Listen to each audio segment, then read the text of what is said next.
Vous êtes la stagiaire? Non, je suis le professeur. J'ai vu un film de boules qui commençait exactement de la même façon. De la misogynie, comme c'est original. Faites une blague sur Pocahontas et vous aurez le combo gagnant. En fait, maintenant que vous le dites... Donnez-moi votre nom. Trent. Trent, pouvez-vous me donner la définition du pouvoir? Le pouvoir, c'est la capacité à influencer le comportement d'une personne ou le cours d'un événement. C'est ce que j'ai. J'ai le pouvoir de vous virer de ce cours et de vous mettre à zéro. J'ai le pouvoir de vous envoyer chez le directeur pour violation du règlement de l'université.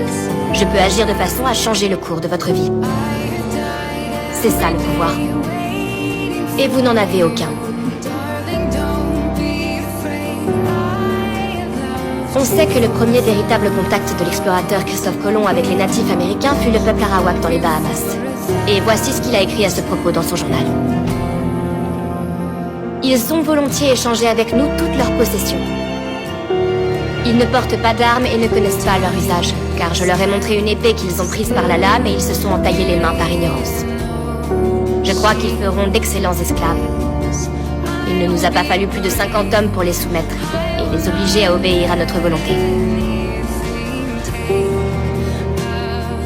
Vous avez déjà ressenti ça, Trent?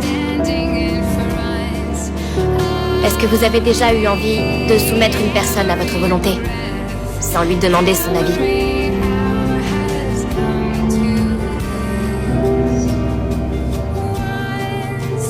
C'est une façon de penser typiquement occidentale, qui émane directement des structures politiques et religieuses oppressives héritées de la Renaissance.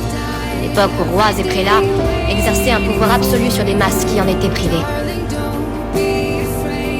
C'était cette mentalité que partageaient ceux qui ont découvert l'Amérique. C'est une mentalité dont notre société peine encore à se libérer aujourd'hui.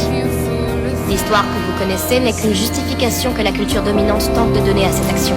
Ce n'est pas ça que j'enseigne. J'enseigne ce qui s'est passé. Ce que mon peuple a vécu. Ainsi que le vôtre.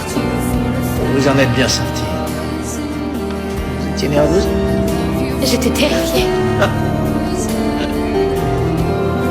Alors, ça c'est nouveau. Que s'est-il passé? Je suis tombée. Excusez-moi. Madame... Lang. Madame Lang. Je suis désolé. Je voulais pas... Je pensais pas mal, je voulais juste... Je sais ce que vous vouliez. Je suis désolé. Je n'hésiterai pas à vous virer si vous insultez encore quelqu'un dans mon cours. Mais j'accepte vos excuses. Merci. C'est votre premier jour et vous gagnez déjà les cœurs et les esprits, on dirait.